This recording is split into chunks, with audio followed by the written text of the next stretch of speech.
اعوذ باللہ من الشیطان الرجیم بسم اللہ الرحمن الرحیم اللہم صلی علی محمد وعلی آل محمد کما صلیت علی ابراہیم وعلی آل ابراہیم انک حمید مجید اللہم بارک علی محمد وعلی آل محمد کما بارکت علی ابراہیم وعلی آل ابراہیم انک حمید مجید۔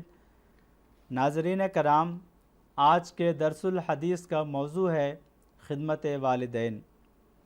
ہمارے نبی صلی اللہ علیہ وسلم نے اس بات پر بہت زور دیا ہے کہ انسان اپنے رشتہ داروں سے نیک سلوک کرے۔ رشتہ داروں میں نیک سلوک کرنے کے سلسلہ میں سب سے پہلا نام ماں باپ کا آتا ہے۔ قرآن شریف نے ماں باپ کی اطاعت اور ان سے نیک سلوک کی بہت تاکید کی ہے۔ اللہ تعالیٰ سورۃ العنکبوت کی آیت 9 میں فرماتا ہے وَوَصَّيْنَا الْإِنسَانَ بِوَالِدَيْهِ حُسْنًا، یعنی اور ہم نے انسان کو تاکیدی نصیحت کی کہ اپنے والدین سے حسن سلوک کرے۔ رسول کریم صلی اللہ علیہ وسلم سے حضرت عبداللہ بن مسعود رضی اللہ تعالیٰ عنہ نے پوچھا ای العمل احب الی اللہ، کہ اللہ تعالیٰ کو سب سے پیارا کام کون سا ہے؟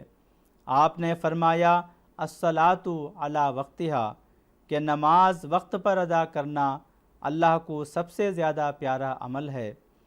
حضرت ابن مسعود نے پھر پوچھا اس کے بعد؟ آپ نے فرمایا بر الوالدین، کہ ماں باپ سے نیک سلوک کرنا۔ بخاری کتاب مواقیت الصلاۃ۔ اس حدیث میں 2 حقوق کا ذکر کیا ہے۔ اسلام کی تعلیم ان 2 حقوق کے گرد گھومتی ہے، ایک اللہ کا حق اور دوسرا بندوں کا حق۔ اللہ کا حق ادا کرنے کے بعد سب سے اہم ماں باپ کے حقوق کی ادائیگی ہے، ان کی اطاعت ہے، ان کی خدمت ہے، ان سے حسن سلوک ہے۔ خصوصاً ماں کی خدمت اور اس کی فرما برداری کی ہمارے نبی صلی اللہ علیہ وسلم نے بہت تاکید فرمائی۔ چنانچہ آپ نے فرمایا الجنت تحت اقدام الامہات، کہ جنت ماں کے قدموں کے نیچے ہے۔ کنز العمال، یعنی اگر کوئی شخص چاہتا ہے کہ جنت میں جائے تو اس کو چاہیے کہ ماں کی خدمت اور اطاعت اور حسن سلوک کے ذریعہ اپنا راستہ جنت میں بنائے۔ حضرت عبداللہ بن عمر رضی اللہ تعالی عنہ روایت کرتے ہیں کہ رسول اللہ صلی اللہ علیہ وسلم کی خدمت میں ایک شخص آ کر کہنے لگا اجاہدو، قال الک ابوانی، قال نعم، قال ففیہما فجاہد۔ صحیح بخاری کتاب الادب۔ اس نے کہا کہ میں جہاد پر جانا چاہتا ہوں۔ آپ نے فرمایا کیا تیرے ماں باپ زندہ ہیں؟ اس نے کہا ہاں۔ آپ نے فرمایا ان دونوں کی خدمت کر، تیرے لیے یہی جہاد ہے۔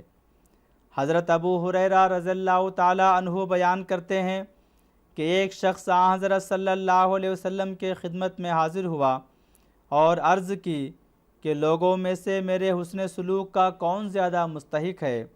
آپ نے فرمایا تیری ماں۔ پھر اس نے پوچھا پھر کون؟ آپ نے فرمایا تیری ماں۔ اس نے پھر پوچھا پھر کون؟ آپ نے فرمایا تیری ماں۔ اس نے چوتھی بار پوچھا پھر کون؟ آپ نے فرمایا ماں کے بعد تیرا باپ تیرے حسن سلوک کا زیادہ مستحق ہے، پھر درجہ بدرجہ قریبی رشتہ دار۔ بخاری شریف۔ اسی طرح حضرت ابو طفیل رضی اللہ تعالی عنہ بیان کرتے ہیں کہ میں نے حضرت صلی اللہ علیہ وسلم کو مقام جیرانہ میں دیکھا، آپ گوشت تقسیم فرما رہے تھے۔ اس دوران ایک عورت آئی تو حضور نے اس کے لیے اپنی چادر بچھا دی اور وہ عورت اس پر بیٹھ گئی۔ میں نے لوگوں سے پوچھا کہ یہ خاتون کون ہے جس کی حضور اس قدر عزت افزائی فرما رہے ہیں؟ لوگوں نے بتایا کہ یہ حضور کی رضائی والدہ ہیں۔ ابو داود۔ والدین کی خدمت کرنے والوں کو خوشخبری دیتے ہوئے آن حضرت صلی اللہ علیہ وسلم فرماتے ہیں، من سرہ ان یمد لہ فی عمرہ ویزاد لہ فی رزقہ فلیبر والدیہ ولیصل رحمہ، مسند احمد، کہ جس شخص کی خواہش ہو کہ اس کی عمر لمبی ہو اور اس کا رزق بڑھا دیا جائے تو اس کو چاہیے کہ اپنے والدین سے حسن سلوک کرے اور صلہ رحمی کی عادت ڈالے۔ امام الزماں سیدنا حضرت مسیح موعود علیہ الصلاۃ والسلام والدین کی خدمت کی اہمیت بیان کرتے ہوئے فرماتے ہیں، فَلَا تَقُلْ لَهُمَا اُفٍّ وَلَا تَنْهَرْهُمَا وَقُلْ لَهُمَا قَوْلًا كَرِيمًا، بنی اسرائیل آیت 24، یعنی اپنے والدین کو بیزاری کا کلمہ مت کہو اور ایسی باتیں ان سے نہ کرو جن میں ان کی بزرگواری کا لحاظ نہ ہو۔ اس آیت کے مخاطب تو آن حضرت صلی اللہ علیہ وسلم ہیں، لیکن دراصل مرجع کلام امت کی طرف ہے، کیونکہ آن حضرت صلی اللہ علیہ وسلم کے والد اور والدہ آپ کی خرد سالی میں ہی فوت ہو چکے تھے، اور اس حکم میں ایک راز بھی ہے، اور وہ یہ ہے کہ اس آیت سے ایک عقل مند سمجھ سکتا ہے کہ جبکہ آن حضرت صلی اللہ علیہ وسلم کو مخاطب کر کے فرمایا گیا ہے کہ تو اپنے والدین کی عزت کر اور ہر ایک بول چال میں ان کے بزرگانہ مرتبہ کا لحاظ رکھ، تو پھر دوسروں کو اپنے والدین کی کس قدر تعظیم کرنی چاہیے۔ اور اسی کی طرف یہ دوسری آیت اشارہ کرتی ہے، وَقَضَىٰ رَبُّكَ أَلَّا تَعْبُدُوا إِلَّا إِيَّاهُ وَبِالْوَالِدَيْنِ إِحْسَانًا، یعنی تیرے رب نے چاہا ہے کہ تو فقط اسی کی بندگی کر اور والدین سے احسان کر۔ اس آیت میں بت پرستوں کو جو بت کی پوجا کرتے ہیں سمجھایا گیا ہے کہ بت کچھ چیز نہیں ہے اور بتوں کا تم پر کچھ احسان نہیں ہے، انہوں نے تمہیں پیدا نہیں کیا اور تمہاری خرد سالی میں وہ تمہارے متکفل نہیں تھے، اور اگر خدا جائز رکھتا کہ اس کے ساتھ کسی اور کی بھی پرستش کی جائے تو یہ حکم دیتا کہ تم والدین کی بھی پرستش کرو، کیونکہ وہ بھی مجازی رب ہیں، اور ہر ایک شخص طبعاً یہاں تک کہ درند چرند بھی اپنی اولاد کو ان کی خرد سالی میں ضائع ہونے سے بچاتے ہیں۔ پس خدا کی ربوبیت کے بعد ان کی بھی ایک ربوبیت ہے، اور جوش ربوبیت کا بھی خدا تعالیٰ کی طرف سے ہے۔ حقیقت الوحی، روحانی خزائن، جلد 22، صفحہ نمبر 214۔ حضرت امیر المومنین خلیفۃ المسیح الخامس ایدہ اللہ تعالیٰ بنصرہ العزیز فرماتے ہیں، اللہ تعالیٰ نے والدین سے حسن سلوک کے بارے میں بڑی تاکید فرمائی ہے، سوائے اس کے کہ اللہ تعالیٰ کی عبادت کرنے سے روکیں یا شرک کی تعلیم دیں۔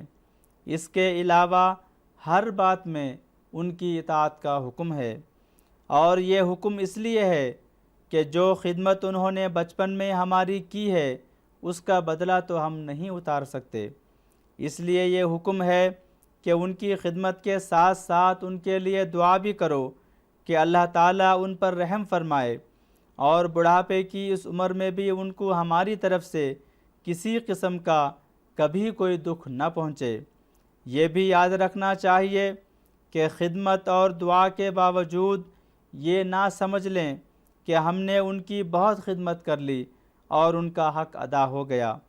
سب سے بڑا فضل جو اس یعنی خدا تعالیٰ نے ہم پر کیا وہ یہ ہے کہ تمہیں ماں باپ دیے جنہوں نے تمہاری پرورش کی، بچپن میں تمہاری بے انتہا خدمت کی، راتوں کو جاگ جاگ کر تمہیں اپنے سینے سے لگایا، تمہاری بیماری اور بے چینی میں تمہاری ماں نے بے چینی اور کرب کی راتیں گزاریں، اپنی نیندوں کو قربان کیا، تمہاری گندگیوں کو صاف کیا، غرض کہ کون سی خدمت اور قربانی ہے جو تمہاری ماں نے تمہارے لیے نہیں کی؟ اس لیے آج جب ان کو تمہاری مدد کی ضرورت ہے تم منہ پرے کر کے گزر جاؤ، اپنی دنیا الگ نہ بساؤ، اور یہ نہ ہو کہ تم ان کی فکر تک نہ کرو، اور اگر وہ اپنی ضرورت کے لیے تمہیں کہیں تو تم انہیں جھڑکنے لگ جاؤ۔ فرمایا نہیں، بلکہ وہ وقت یاد کرو جب تمہاری ماں نے تکالیف اٹھا کر تمہاری پیدائش کے تمام مراحل طے کیے، پھر جب تم کسی قسم کی کوئی طاقت نہ رکھتے تھے، تمہیں پالا پوسا، تمہاری جائز و ناجائز ضرورت کو پورا کیا، اور آج اگر وہ ایسی عمر کو پہنچ گئے ہیں جہاں انہیں تمہاری مدد کی ضرورت ہے، جو ایک لحاظ سے ان کی اب بچپن کی عمر ہے، کیونکہ بڑھاپے کی عمر بھی بچپن سے ہی مشابہ ہے، ان کو تمہارے سہارے کی ضرورت ہے، تو تم یہ کہہ دو کہ نہیں، ہم تو اپنے بیوی بچوں میں مگن ہیں، ہم خدمت نہیں کر سکتے۔ اگر وہ بڑھاپے کی وجہ سے کچھ ایسے الفاظ کہہ دیں جو تمہیں ناپسند ہوں تو تم انہیں ڈانٹنے لگ جاؤ یا مارنے تک سے گریز نہ کرو۔ بعض لوگ اپنے ماں باپ پر بھی ہاتھ اٹھا لیتے ہیں، میں نے خود ایسے لوگوں کو دیکھا ہے، بہت ہی بھیانک نظارہ ہوتا ہے۔ اف نہ کرنے کا مطلب یہی ہے کہ تمہاری مرضی کی بات نہ ہو بلکہ تمہارے مخالف بات ہو، تب بھی تم میں اف نہیں کرنا۔ اگر ماں باپ ہر وقت پیار کرتے رہیں، ہر بات مانیں، ہر وقت تمہاری بلائیں لیتے رہیں، لاڈ پیار کرتے رہیں، پھر تو ظاہر ہے کوئی اف نہیں کرتا۔ فرمایا کہ تمہاری مرضی کے خلاف باتیں ہوں تب بھی نرمی اور عزت سے احترام سے پیش آنا ہے، اور نہ صرف نرمی اور عزت و احترام سے پیش آنا ہے بلکہ ان کی خدمت بھی کرنی ہے، اور اتنی پیار، محبت اور عاجزی سے ان کی خدمت کرنی ہے جیسی کوئی خدمت کرنے والا کر سکتا ہے۔ خطبہ جمعہ فرمودہ 16 جنوری 2004۔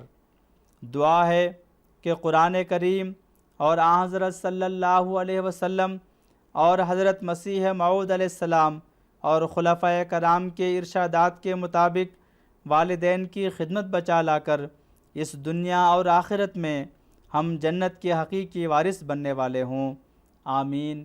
وآخر دعوانا ان الحمد للہ رب العالمین۔